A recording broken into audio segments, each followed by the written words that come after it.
প্রিয় দর্শক, আসসালামু আলাইকুম। আশা করি আপনারা সকলে ভালো আছেন, আমিও ভালো আছি। প্রিয় দর্শক, আমরা তো ভালো আছি, কিন্তু ভারত কেন ভালো থাকে না এটাই আমার বুঝে আসে না।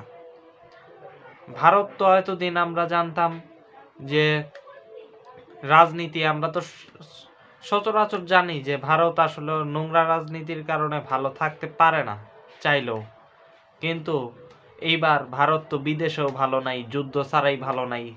আর তার প্রমাণ কি?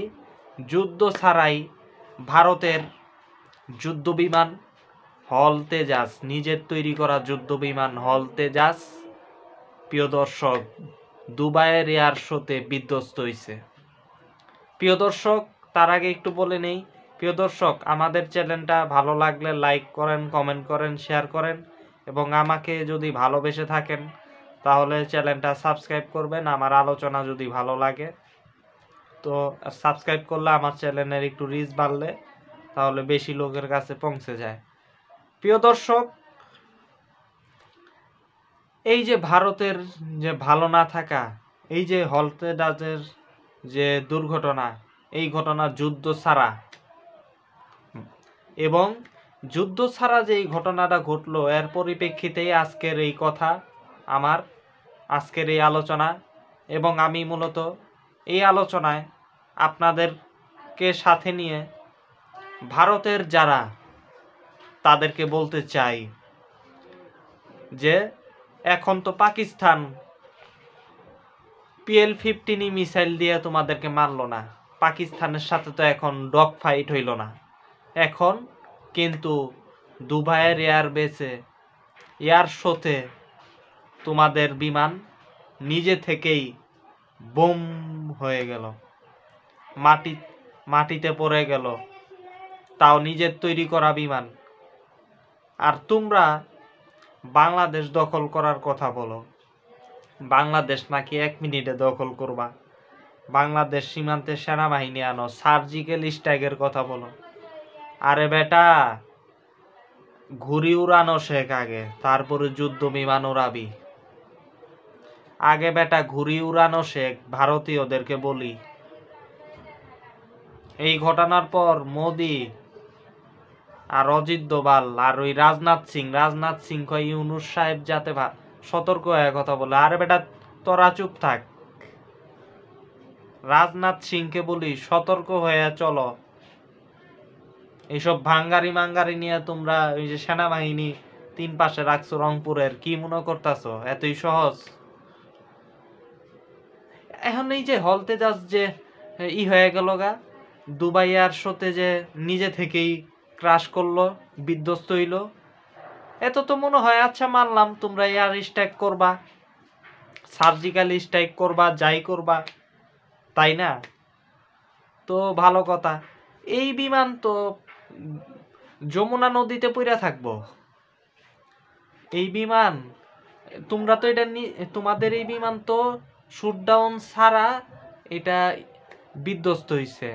বেশি না, এই সব বিমান, ভারতের এইসব বিমান শুটডাউন করতে আমাদের সেনাবাহিনী, এই যে আনসারের জন্য, সেনাবাহিনীর কথা বাদ, আনসারের জন্য যেই কিনছি না, শটগান কিনতাছি না আমরা নির্বাচনকে টার্গেট কইরা, এই শটগান, মেশিন গানের কথাও বাদ, আর্টিলারির কথা বাদ, এয়ার ডিফেন্স সিস্টেম সেটা তো আরো আগেই বাদ, শটগান দিয়া তোমাদের এই বিমান আমরা নামাইতে পারবো, এখন তাই মনে হইতাছে।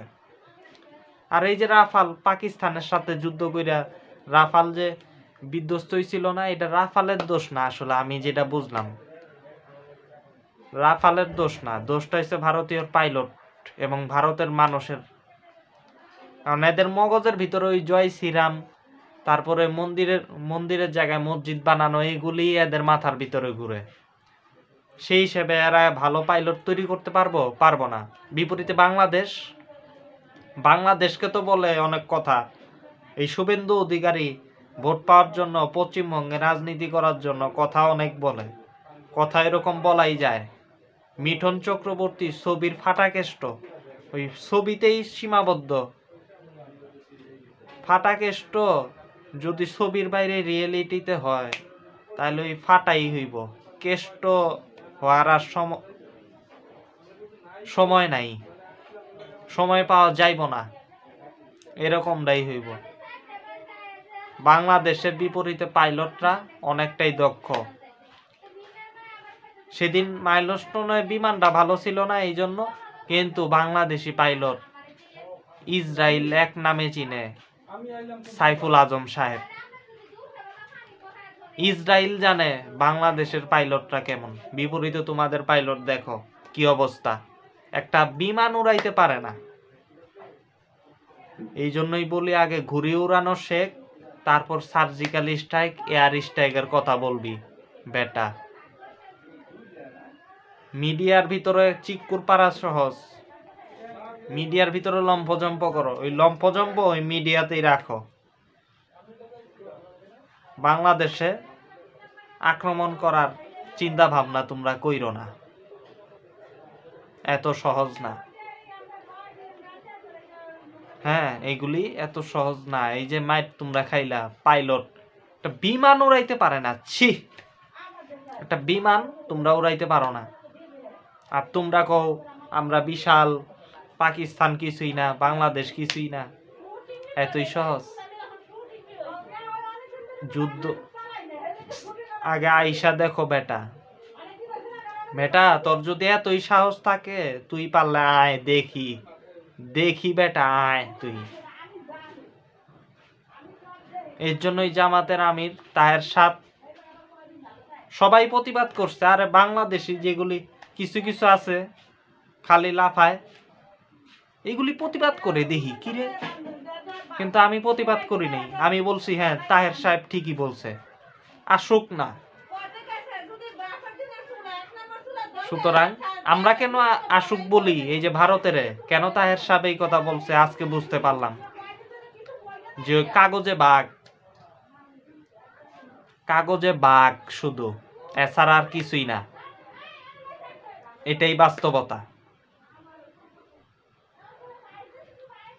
একটা ঘুড়ি উড়াইতে পারে না এটাই তো মনে হইতাছে, বিমান তো দূরের কথা। এই জন্যই সর্বশেষ এটাই বলি ভারতীয়দেরকে, আগে বেটা ঘুড়ি উড়ানো শেখ, নাইলে কিন্তু ধুতি খুইল্লা যাইতাছে, বিমান পরে চালাবি, বাংলাদেশে আক্রমণের কথা পরে স্বপ্ন দেখবি, এটাই কামনা। নইলে এই বিমান যমুনা নদী, পদ্মা নদী আর মেঘনা নদীতে পইরা থাকবো